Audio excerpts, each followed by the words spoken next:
1972년 8월 14일 서울특별시의 꽤 유복한 가정에서 남자아이가 태어납니다. 이 아이가 커서 대한민국 최고의 국민 MC 유재석이 됩니다. 그는 부모님과 2명의 여동생과 행복한 나날을 보내고 있었지만 유년 시절 아버지의 갑작스런 사업 실패로 수없이 이사를 다니며 힘든 어린 시절을 보내게 됩니다. 다행히 매번 전학 간 학교에서도 친구들과 잘 어울렸습니다. 재석의 이런 사교성 덕분인지 초등학교 6학년 때 친구들의 적극적인 지지로 반장에 선출된 재석은 기쁜 소식을 어머니에게 알렸습니다. 재석을 대견해하며 칭찬하던 어머니였지만 곧 얼굴에 그늘이 드리워졌습니다. 우리 재석이가 반장이 됐으니 선생님도 한번 찾아뵙고 육성회 모임에도 열심히 나가야겠구나. 학교에 가는데 빈손으로 갈 수 없었고 반장 어머니이니 육성회비 기부도 해야 했기 때문입니다. 그때부터 재석은 학교에서 어머니를 마주치는 날들이 많아졌습니다. 어머니는 항상 학교 화단이나 교문 앞을 말끔하게 청소하고 있었습니다. 재석이 그런 어머니를 보고 물었습니다. 엄마가 왜 학교 청소를 해? 아들의 말에 어머니는 그저 웃으며 대답할 뿐이었습니다.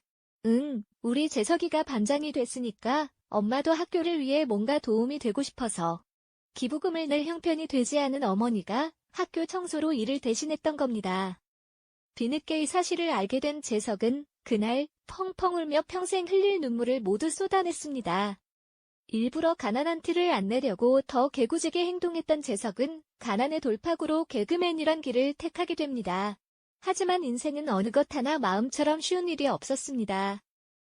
스타 연예인들 사이에서 굳은 일을 도맡고 얼굴도 보이지 않는 단역 출연에 온몸을 던져 열심히 또 열심히 노력해봤지만 재석에게 인기도 돈도 얻어지지 않았습니다. 그 후 재석은 겨우겨우 부탁을 해서 밤무대를 전전하면서 생계를 위해 출연료 대신 푸짐한 고기를 받아올 만큼 계속되는 가난에 시달려야 했습니다. 그런 재석은 밤마다 자기 전에 간절함으로 기도한 시간이 있었습니다. 하는 일마다 안 되고 방송이 어긋나고 했을 때 정말 간절하게 기도를 했습니다. 제발 한 번만 제게 개그맨으로 기회를 주시 소원이 이루어졌을 때 초심을 잃고 이 모든 것이 나 혼자 일구했다고 단 한 번이라도 그렇게 생각한다면 그때의 세상에서 그 누구보다 큰 아픔을 받더라도 저한테 왜 이렇게 가혹하게 하시냐고 원망하지 않겠습니다. 드디어 2000년에 들어 TV를 켰다 하면 재석의 얼굴이 빠짐없이 등장하기 시작했습니다.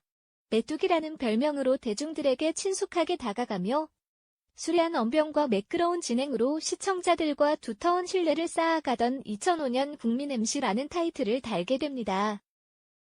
이후 재석은 2005년 KBS 방송 연예대상에서 대상을 거머쥐게 됩니다. 데뷔 14년 후 최고의 예능인으로 우뚝 자리 잡게 됩니다. 그 후로 2014년까지 놓치지 않고 지상파 방송에서 대상을 거머쥐고 10관왕에 오르며 2015년, 2016년 다시 대상을 거머쥐게 됩니다. 이러한 결과물들은 단순히 운이 좋아서 얻어진 것이 아닙니다. 대표적인 사례 하나를 꼽자면 런닝맨 프로그램이 초창기 별다른 반응이 없었을 때는 버라이어티 예능답게 유지하기 위해 다 함께 노력을 가할 때 중심이 되어줬고 추격전이 주를 이루는 런닝맨의 게임 시스템상 쫓고 쫓기는 상황이 재미있게 보이려면 쫓는 자와 쫓기는 자 모두 기량이 좋아야 합니다.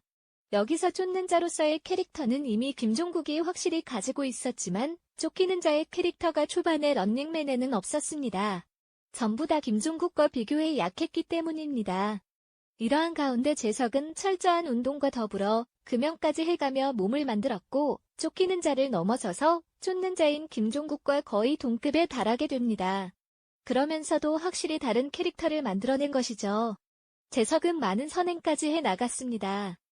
10년 이상 아름다운 재단에 매월 500만 원씩 기부하고 있는 것으로 알려졌고 또 2013년부터 매년 2천만 원 상당의 연탄을 기부했습니다.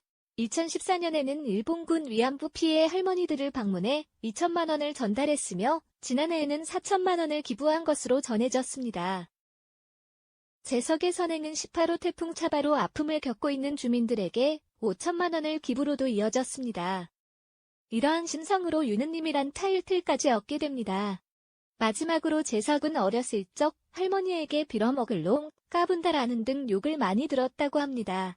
재석은 욕을 먹었었는데 그 욕먹은 걸로 지금 살고 있다고 너스레를 떨었고 재석의 친구 지석과 함께 웃음을 자아냈다고 하네요.